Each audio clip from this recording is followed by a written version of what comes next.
There's a question that quietly haunts millions of people, and almost nobody asks it out loud. Why does it feel like some people are naturally built for wealth, while others keep working harder and harder, and still never seem to get ahead? It's not a comfortable question, but it's the right one. Here's what most financial advice gets completely wrong. It focuses almost entirely on income. Earn more, spend less. Get a raise. Cut the coffee. But here's the thing. There are people earning twice your salary who are just as broke as anyone else. And there are people with modest incomes quietly building generational wealth. The difference has almost nothing to do with the number on their paycheck. So what is the difference? It comes down to a handful of small, almost invisible decisions, the kind you make every single day without even realizing it. Decisions about how you think about time, about risk, about failure, about what money actually is. These aren't dramatic, life-altering choices. They're subtle, they're quiet, and they compound, just like interest in a bank account, either working for you or slowly working against you. Think of it this way. Two people plant seeds in the same soil, with the same water, the same sunlight. But one of them keeps pulling the seed up to check if it's growing. The other one leaves it alone, trusts the process, and comes back 6 months later to a tree. The difference isn't the seed, it's the behavior.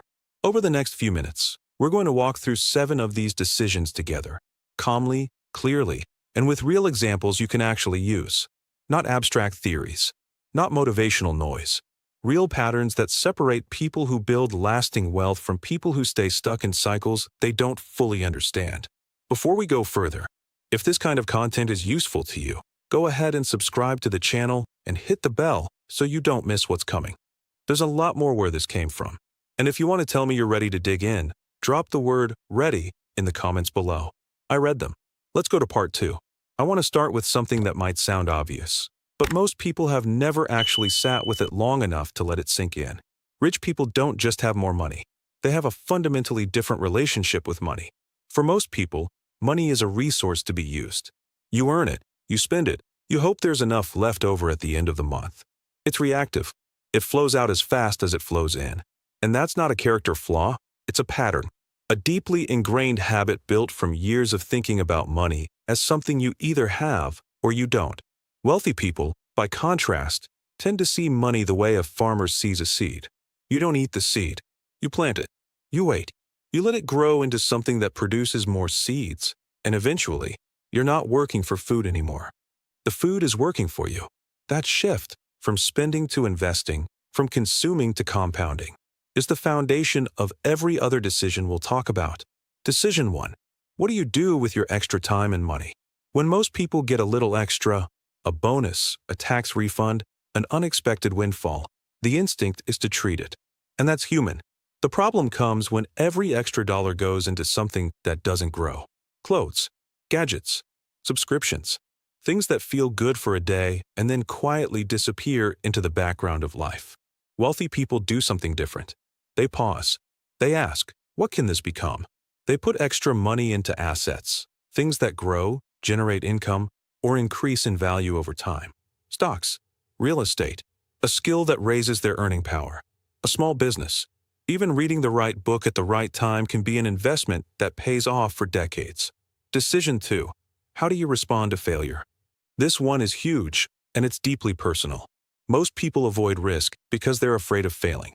And that fear makes complete sense. Failure is uncomfortable, sometimes embarrassing, sometimes genuinely painful. But here's what the research consistently shows. Every successful person you've ever admired has a long, quiet history of failure behind them. The difference is how they interpreted it. Wealthy thinkers treat failure like data. Something didn't work. Okay. Why? What needs to change? What does this tell me that I didn't know before? They extract the lesson, adjust their approach, and move forward. Poor financial thinkers treat failure as evidence that they were right to be afraid. So they stop. They stay safe. And staying safe, ironically, is often the most dangerous financial decision of all. If you're finding this genuinely useful, take 5 seconds right now and like this video. It tells me to keep making content like this, and it helps more people find it. And leave a comment with "Show me more" if you want to keep going. Let's move to part 3. We've covered the first 2. Let's walk through the remaining 5, because this is where it gets practical. Decision 3. How do you talk to yourself about money? Language shapes reality more than most people realize. When you hear yourself say, "I can't afford that," and you say it without questioning it, you've closed a door. You've told your brain to stop looking for solutions. But when you replace that phrase with, "How could I afford that?" even if the answer isn't obvious yet, you've opened a door. You've signaled to your brain that this is a problem worth solving. That's not positive thinking. That's cognitive reframing, and it has real, measurable effects on behavior and decision-making. Decision 4.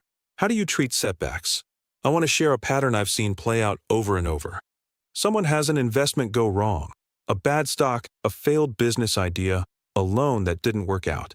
And instead of analyzing what happened and adjusting, they swear off the whole category. I tried investing. It's not for me. And just like that, they've let one bad experience permanently close off an entire avenue of wealth building. The wealthy approach is different. They treat setbacks like experiments. What went wrong? What would I do differently? What did I learn that I couldn't have learned any other way? That mindset converts failure from a stop sign into a course correction. Decision 5. Who are you surrounded by? There's a famous idea that you're the average of the 5 people you spend the most time with. Whether the exact math is true or not, the principle is solid. The people around you shape your beliefs about what's possible, what's normal, and what you're capable of. If everyone in your close circle believes that wealth is only for the lucky, the well-connected, or the already privileged, that belief is contagious. Find people who are where you want to be. Ask questions. Listen carefully, not to copy their exact path, but to expand your sense of what's actually possible for someone like you. Decision 6. Do you spend on value or just on pleasure? This isn't about being frugal. It's about being intentional. Rich people spend generously, but on things that hold or grow in value. Education, health, quality tools that last. Assets. Poor spending patterns focus almost entirely on immediate satisfaction. Impulse buys, status symbols, entertainment that evaporates without leaving anything behind. The question to ask before any purchase isn't, "Can I afford this?" It's, "What does this do for me in 5 years?" Decision 7. Are you growing every single day? Compound interest works on knowledge, too. Every book, every course, every conversation with someone who knows more than you, every hour spent understanding how money and business actually work, it accumulates. It makes you sharper, more confident, and more capable of spotting opportunities other people walk right past. The people who build lasting wealth never stop learning, not because they love studying, but because they understand that their knowledge is an asset, and like any asset, it needs to be maintained and grown. One more important thing before we wrap up. Subscribe to this channel if you haven't already, and activate the bell. That way you'll know the moment a new video drops. This is a journey, and I want to walk it with you every step of the way. Here's the part that nobody likes to hear, but it's the most important thing I can tell you. Understanding these 7 decisions isn't enough. Knowing them intellectually, nodding along, maybe even feeling genuinely inspired right now, that alone will not change anything. What changes things is what you do in the next 24 hours, the next week, the small, consistent choices you make when the feeling of inspiration has faded and real life is pulling you in a dozen directions at once. So let's make this concrete. Here are 7 things you can actually do, starting today, starting now. 1. Track every dollar you spend for the next 30 days. Not to judge yourself, just to see. Awareness is the seed of everything else. 2. Set up one automatic transfer, even a small one, into a savings or investment account. Let the system work for you, not against your willpower. 3. The next time you catch yourself saying, "I can't afford it," stop. Replace it with, "How could I?" and actually sit with the question for 2 minutes. 4.